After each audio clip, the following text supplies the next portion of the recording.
नमस्कार मित्रांनो, या जेवायला आज मस्त चिकनची भाजी बनविली, मस्त भाकरी बनविली, हो का भात बनविला. दादानं थोडी मदत केली मला.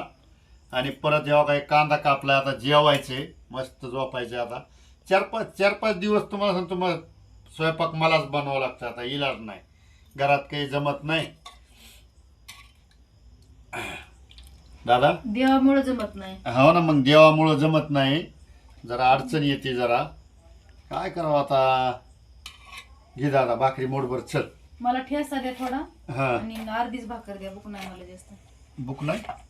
हे तुला एक भाकर धर, एक भाकर धर. ठेसा द्या रे मम्मीला. बर बर, चल दादा. दादा चल ना, मस्त जे हे करू.